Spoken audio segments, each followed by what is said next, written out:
আগরতলার সেন্ট্রাল রোডে 3টি দোকানে চুরির ঘটনায় 6 চোরকে আটক করেছে পুলিশ। আটক 6 চোরের নাম রাজু পাল, প্রসেনজিৎ সরকার, কবির হোসেন, ভানু দেবনাথ, তুষার সাহা ও সুজিত দে। তাদের কাছ থেকে চুরির 5,000 টাকা উদ্ধার করা হয়েছে বলে জানান সদর এসডিপিও দেবপ্রসাদ রায়। পুলিশ রিমান্ড চেয়ে ধৃত 6 চোরকে আদালতে তোলা হবে বলেও জানিয়েছে সদর এসডিপিও। প্রসঙ্গত, গত 26 তারিখ রাজধানীর প্রাণকেন্দ্র সেন্ট্রাল রোডে পরপর 3টি দোকানে সংঘটিত হয় চুরির ঘটনা। ব্যবসায়ী রতন বণিকের দোকান সহ আরো 2 দোকান থেকে নগদ অর্থ ও সামগ্রী নিয়ে যায় চোরেরা। এই ব্যাপারে পূর্ব থানায় অভিযোগ দায়ের হবার পর তল্লাশি অভিযানে চালিয়ে ঘটনার সঙ্গে যুক্ত থাকার অভিযোগে এই 6 চোরকে আটক করা হয়েছে বলে জানিয়েছেন সদর এসডিপিও। আটক 6 চোর আগেও বিভিন্ন চুরির ঘটনার সঙ্গে যুক্ত ছিল বলে জানান এসডিপিও।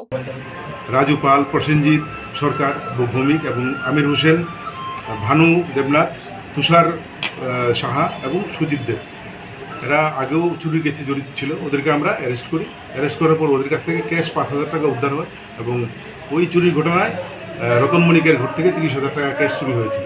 তো আমরা এদেরকে আজকে পুলিশ রিমান্ডের জন্য কোর্টে প্রেরণ করা হবে এবং বাকি মালগুলি আমরা ওদের জিজ্ঞাসাবাদের পর উদ্ধার করতে আশা করি আমরা সক্ষম হব।